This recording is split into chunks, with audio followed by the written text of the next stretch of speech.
Halo semua, Assalamualaikum warahmatullahi wabarakatuh. Untuk yang belum kenal, perkenalkan nama saya Muhammad Yunus Jatipinulung. Saya dari kelas 11, jurusan saya IPA.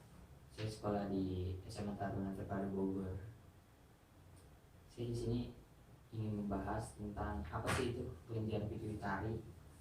Jadi mungkin kalau yang kelas 11 sudah pada tahu kelenjar pituitari itu apa. Kelas 12 juga. Kalau misalnya kelas 10 udah tahu mungkin bagus nih. Kalau misalnya kelas 10 kan, kalau kelas 10 itu belum diajarin kelenjar pituitari. Mungkin hanya sekilas-sekilas saja. Yang jelasnya itu di kelas 11 IPA. Pastinya jurusan IPA. SMA. Iya jelas.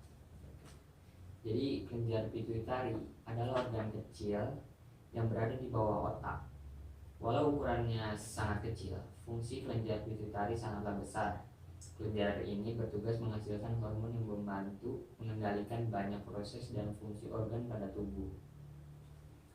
Kelenjar pituitari dikenal sebagai atau dijuluki dengan masternya kelenjar karena menghasilkan hormon yang mengatur fungsi kelenjar atau sistem hormon lain seperti kelenjar tiroid, ovarium, testis, dan kelenjar adrenal.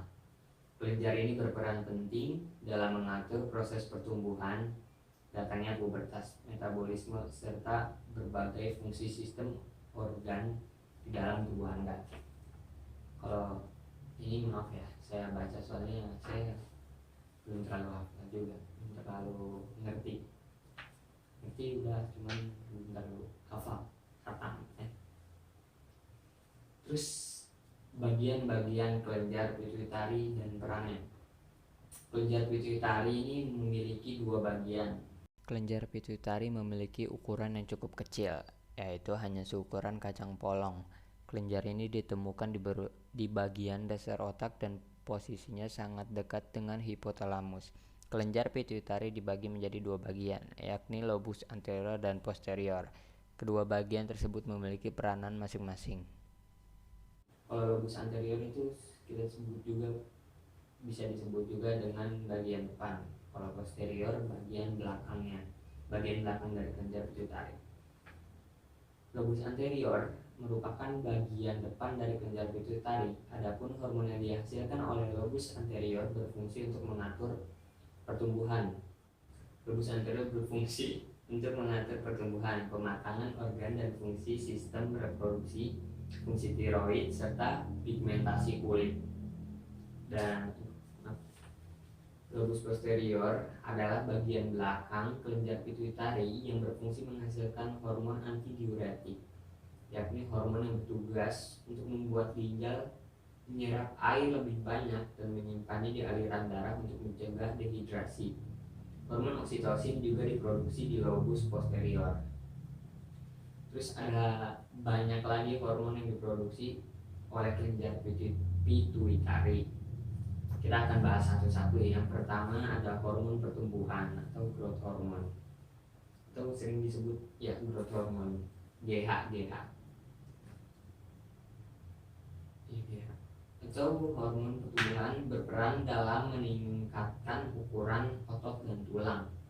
Menurut penelitian, kadar hormon pertumbuhan dalam tubuh akan meningkat pada masa anak-anak dan mencapai puncaknya saat memasuki pubertas.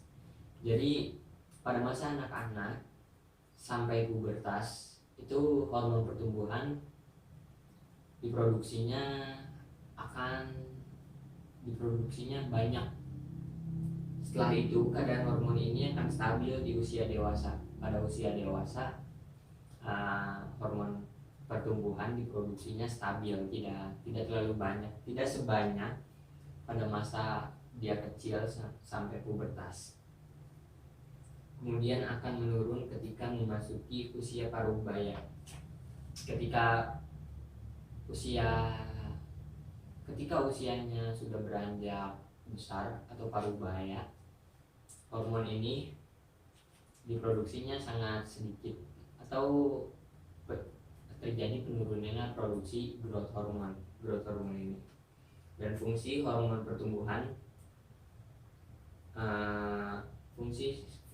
pertumbuhan seperti telah disebutkan sebelumnya, hormon pertumbuhan memiliki pengaruh besar terhadap tumbuh kembang anak. Namun tidak hanya itu, hormon ini juga memiliki banyak fungsi lain seperti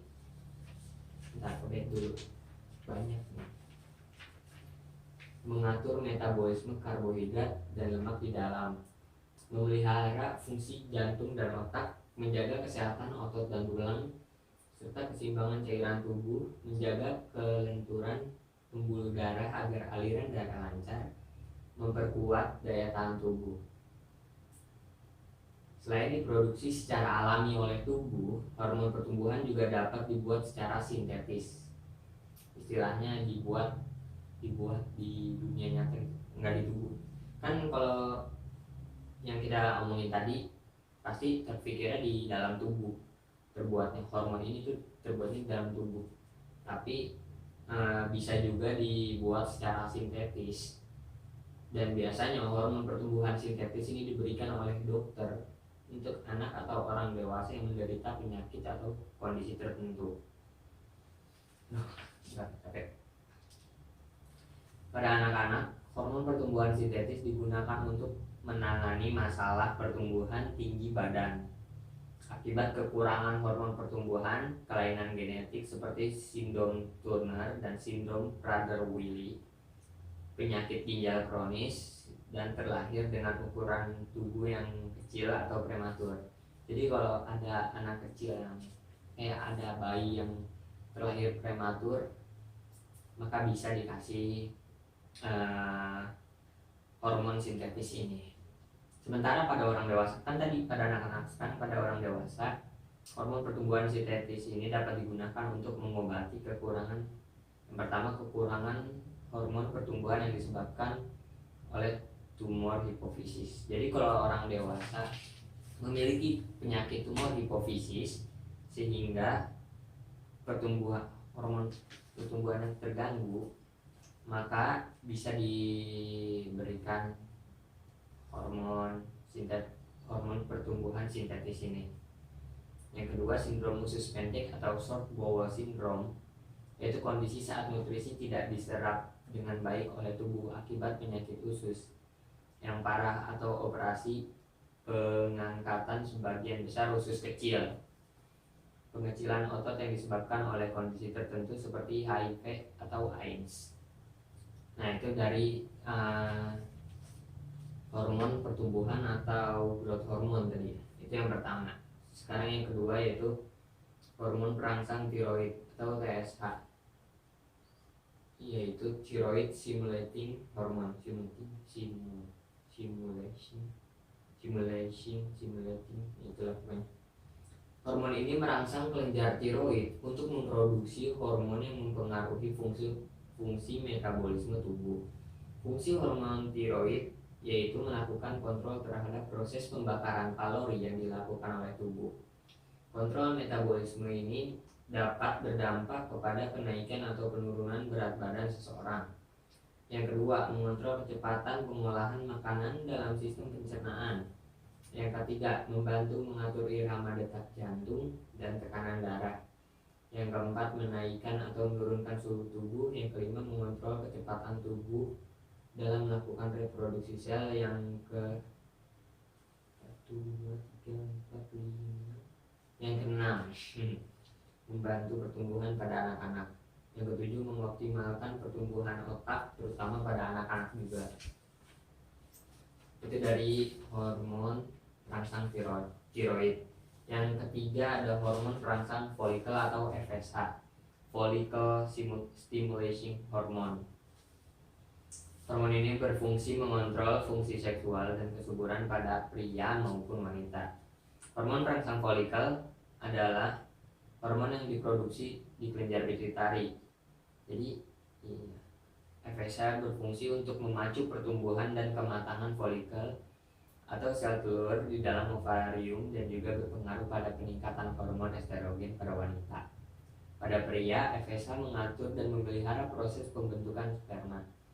jumlah FSH sedikit ketika sudah menopause. Jadi hormon perangsang folikel ini diproduksi lebih sedikit jika umurnya sudah cukup umur atau sudah tua, sudah menopause lah ya.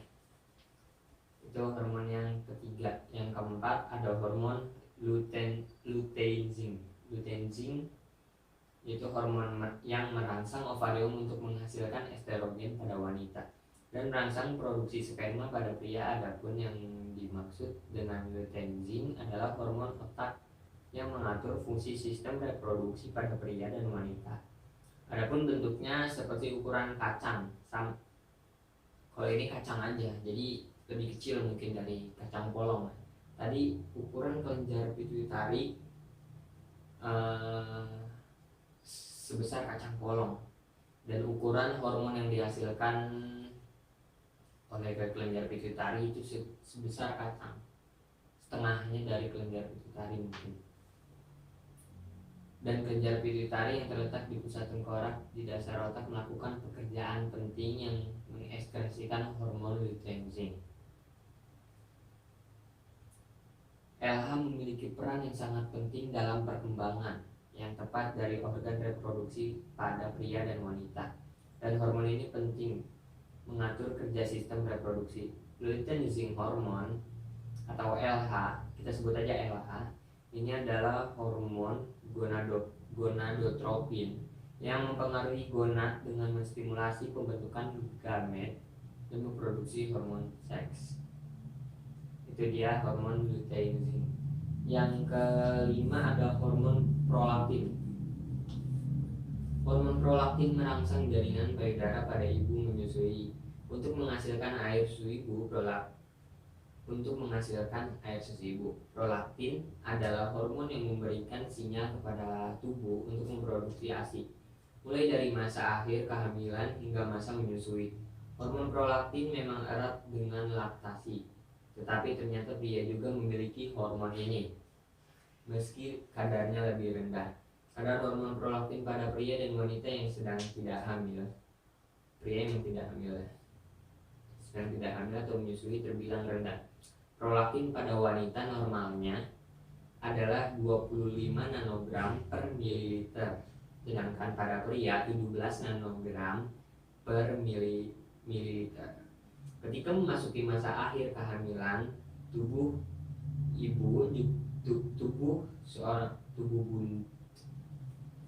bunda telah bersiap memproduksi ASI. Dalam kondisi ini, kadar hormon prolaktin dapat meningkat sekitar 10-20 kali lipat dari kadar normalnya. Jadi kalau misalnya dari normalnya itu 25 nanogram, berarti 250 nanogram per mililiter. Selain hormon prolaktin, hormon insulin juga ikut berperan dalam produksi laktasi normal. Fungsi hormon insulin untuk membantu proses pengeluaran susu ke kucing. Nah, itu dari hormon prolaktin.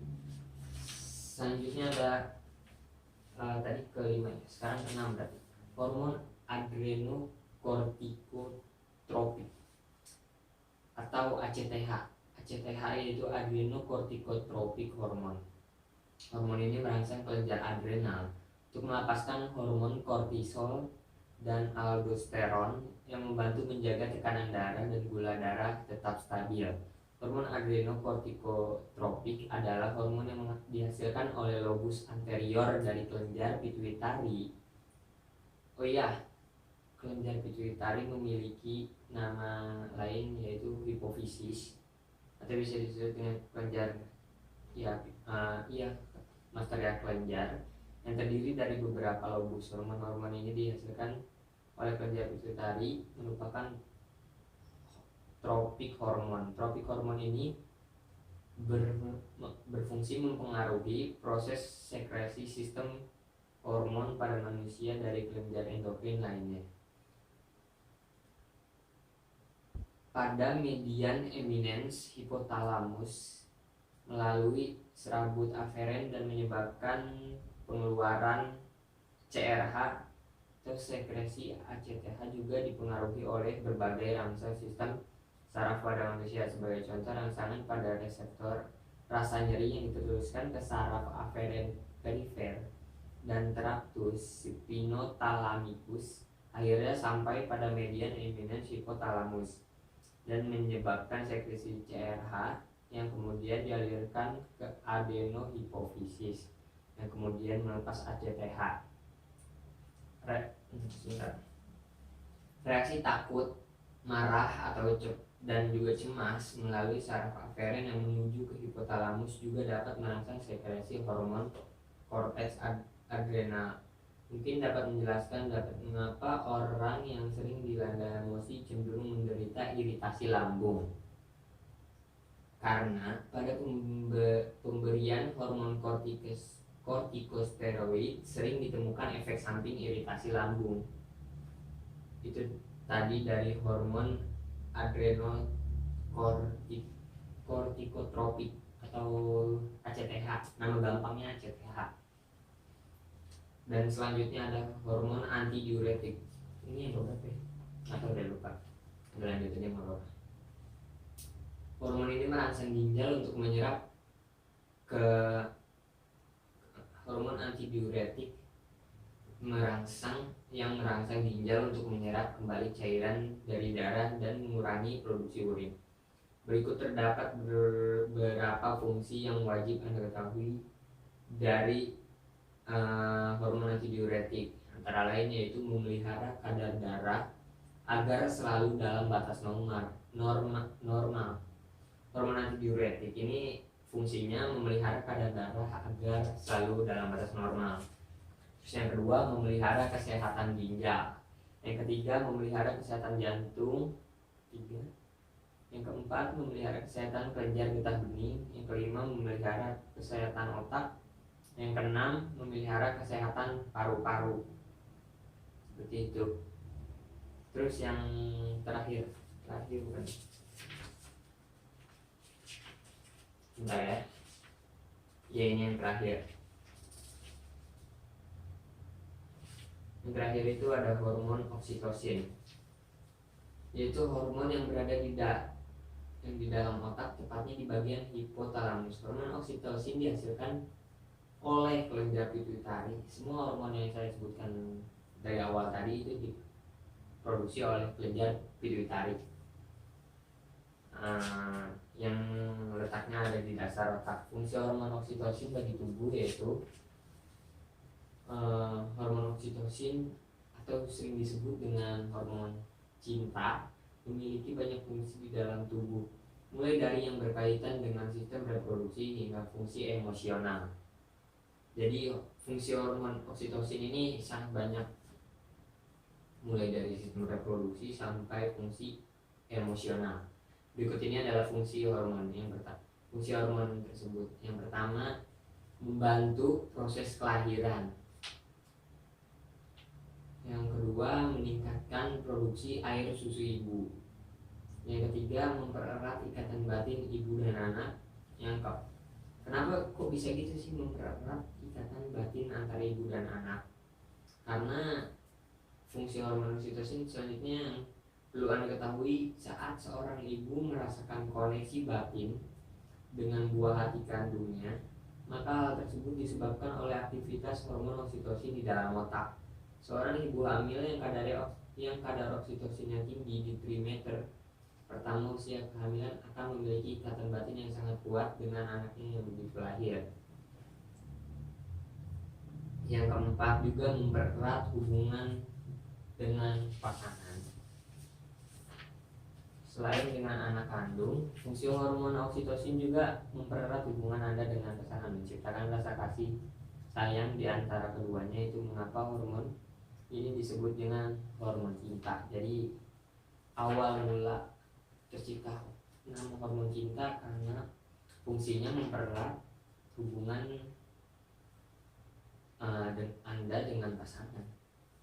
Yang kelima, meningkatkan gairah seks. Yang keenam, mengatasi stres. Yang ketujuh, memperbaiki mood. Yang kedelapan, membuat tidur terasa nyenyak. Yang kesembilan, juga meningkatkan social skill. Sejumlah penelitian mengungkapkan bahwasanya fungsi hormon oksitosin juga mencakup pengembangan kemampuan bersosialisasi atau social skill bagi sejumlah orang, terutama mereka dengan kondisi kejiwaan yang mengakibatkan sulitnya berinteraksi dengan orang lain. Itu tadi berbagai macam fungsi dari hormon oksitosin.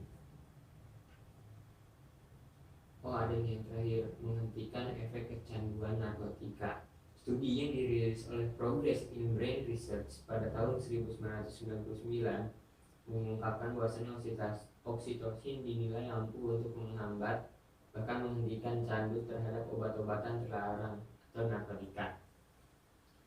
Seperti itu. Dan cara meningkatkan hormon oksitosin banyak sekali. Yang pertama ada berpelukan. Kedua, lakukan aktivitas pemacu adrenalin. Tiga, aktif di media sosial. Itu cara meningkatkan hormon oksitosin. Segitu hormon-hormon yang diproduksi. Selanjutnya kita masuk gangguan yang ada pada kelenjar pituitari. Ketika kelenjar pituitari terlalu aktif atau justru menjadi kurang aktif, berbagai fungsi organ tubuh akan terganggu. Gangguan kelenjar pituitari dapat menyebabkan beragam kondisi dengan gejala yang berbeda. Di antaranya, yang pertama, akromegali. Kelainan ini terjadi ketika kelenjar pituitari menghasilkan terlalu banyak hormon pertumbuhan.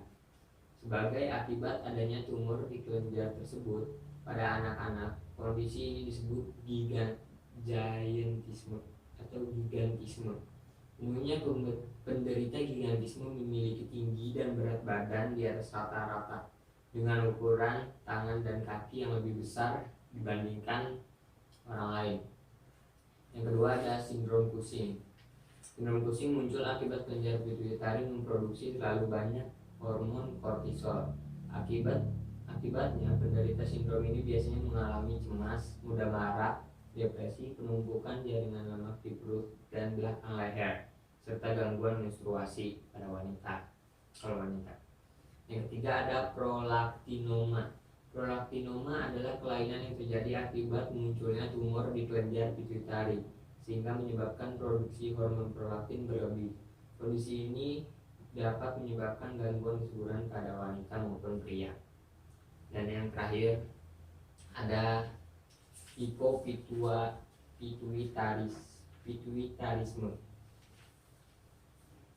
Pituitarisme adalah kondisi langka yang terjadi karena kelenjar pituitari tidak dapat menghasilkan hormon tertentu dalam jumlah yang cukup.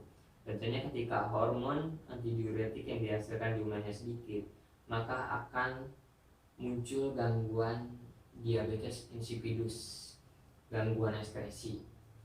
Selain itu, gangguan kelenjar pituitari lain yang dapat timbul adalah tumor hipofisis dan gangguan pertumbuhan. Kelenjar pituitari terlibat dalam banyak proses dan fungsi tubuh. Jika fungsinya terganggu, maka berbagai sistem organ di dalam tubuh juga akan bermasalah dan menimbulkan beragam penyakit. Agar kelenjar pituitari berfungsi dengan baik, Anda disarankan untuk mencoba pola hidup yang sehat, sering olahraga, makan sehat yang bergizi seimbang, tidur yang cukup, tidak merokok, dan mengelola stres dengan baik.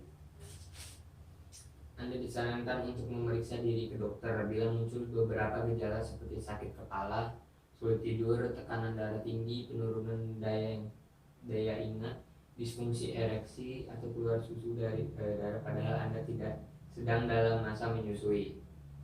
Hal ini karena bisa jadi beberapa gejala tersebut menandakan adanya gangguan pada kelenjar pituitari Anda. Mungkin segitu aja dari saya hari ini.